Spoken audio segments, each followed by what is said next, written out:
We're here at Hell's Kitchen, ready to take on Gordon Ramsay's most iconic dish. Max, we're literally in a parking lot. Okay, we are outside Hell's Kitchen, ready to take on Gordon Ramsay's most iconic dish, the Beef Wellington. I want to find out if Gordon Ramsay's the real deal, or if we've been lied to and he's the idiot sandwich. What are you? An idiot sandwich. And when we're done with the taste test, we'll be going back to the kitchen to see if we can recreate a Beef Wellington that's better than Gordon's. Let's dig in. You might be wondering why I'm doing this taste test in my car. Well, as you know, Gordon's roasted me many times. You've got issues, you donut. What are you doing, you donut? It's time I taught you how to do a proper Wellington by the looks of things. And I don't think I'd be welcome in his restaurant. So for that reason, I'm going in with a disguise. Sophia, you think he's gonna recognize me? No shot. I'm going to be a master of disguise. Let's go meet Gordon. Turns out there's also 0 parking at this restaurant, so that's already -1 points for me. So we're going out on foot. Got a nice angle of your butt right now. I do the idiot sandwich, the Beef Wellington, and the sticky coffee pudding. They have no idea. We are turning up the heat right here in Miami at Hell's Kitchen. What are you? Idiot sandwich! Okay, so far the service has been great, everybody's been awesome. In the bathroom, not bad. Kind of good. It's time to eat. What? What just happened? We're just gonna act like that did not happen. Time to eat. This is a fine dining establishment. Can I get my suit jacket? Thank you. Oh, it's hot. Fine vintage. Okay guys, we have made it to the taste test. This one might be interesting. As you can see, there is a massive thundercloud rolling in.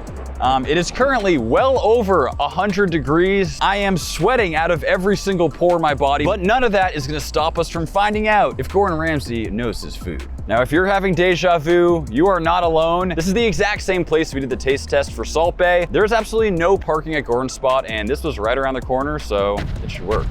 And dish number 1, we have the idiot sandwich. Sophia. No, not me. This is the idiot sandwich. You sure? This is the idiot.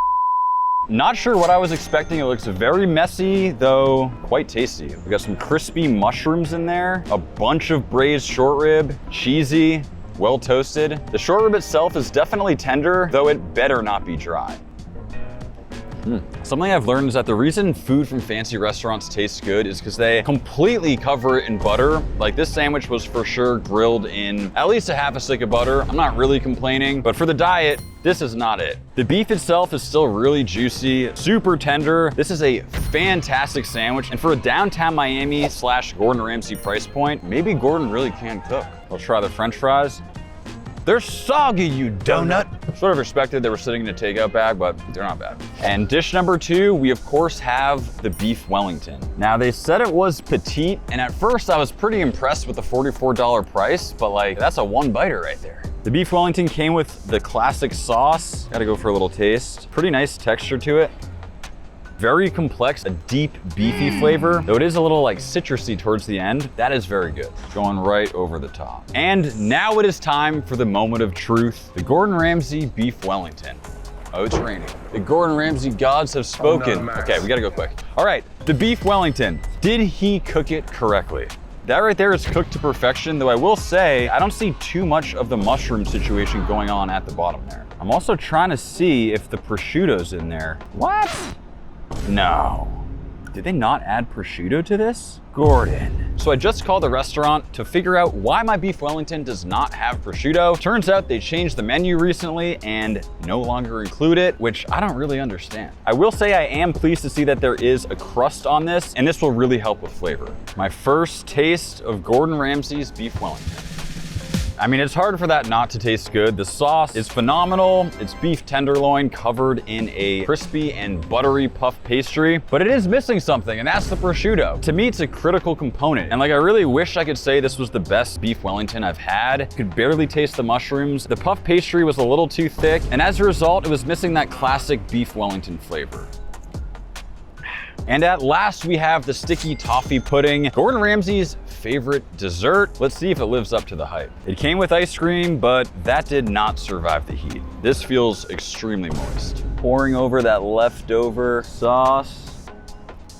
Yeah, that's today's winner for sure. Wow. The Miami heat has been devastating for me personally, but incredibly great for this dessert. It's like very warm and soft and caramelly. It's not too sweet, perfect texture. I get why he likes this. Despite some minor negatives, this was overall very great food for a final score of 86 out of 100. But with that, the rain is officially starting to come down. Time to head back to the kitchen to see if we can recreate a beef Wellington that's better than his.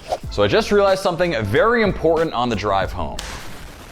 For the taste test, I accidentally ordered the petite beef Wellington, not the real beef Wellington. So I have a feeling that the comparison beef Wellington that we order against mine is gonna be significantly better. So we're going all out with this one. This right here is a whole beef tenderloin. We have the tail section that sort of tapers off, this big bulky head area, and of course that beautiful center cut Chateaubriand. The first thing I'll do is just remove the head section. This will be a perfect roast. Next, I'll remove the tail, and we're left with a perfect Chateaubriand. This is the money cut. But one thing you'll notice about tenderloin is it has very limited marbling, which leads to less flavor. And that's why tenderloin is perfect for the beef Wellington, because we'll be adding tons of flavor.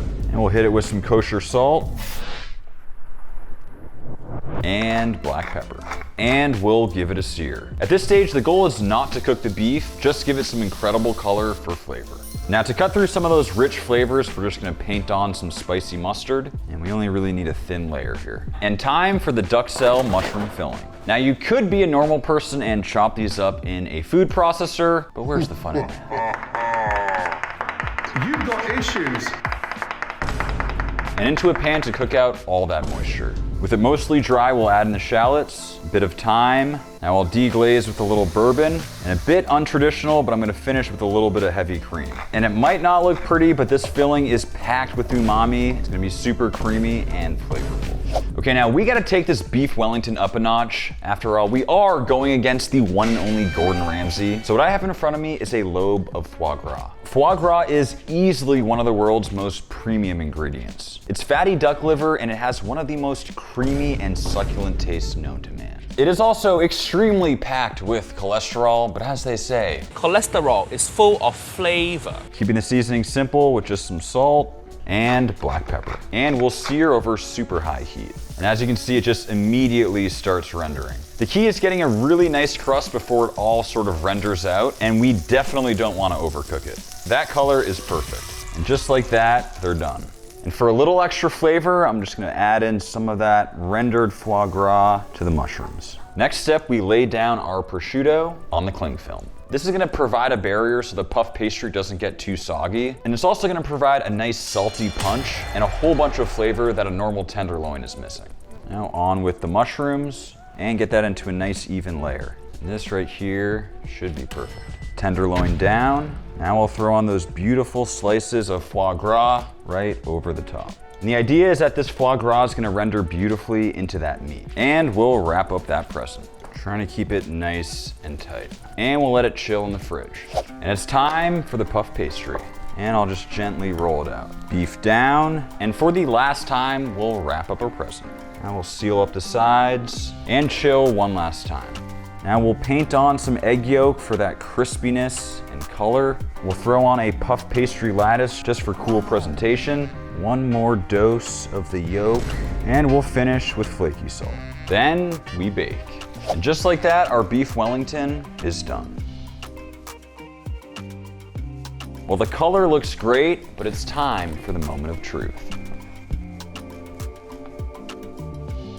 Pulled it at 110 Fahrenheit, and it climbed up to what I consider to be the perfect rare to medium rare. But it is time for the final test as we put our Wellington up against Gordon's. And I think his just showed up.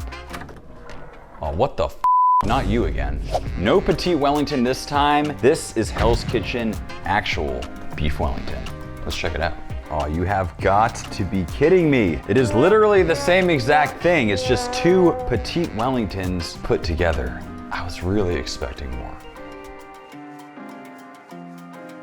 Kyle and Sophia, taste tester ties, please. We have Gordon's with his sauce, mine with a quick red wine sauce that I made just before this. Time to find out who comes out on top. We'll start with number 1. That's the Beef Wellington.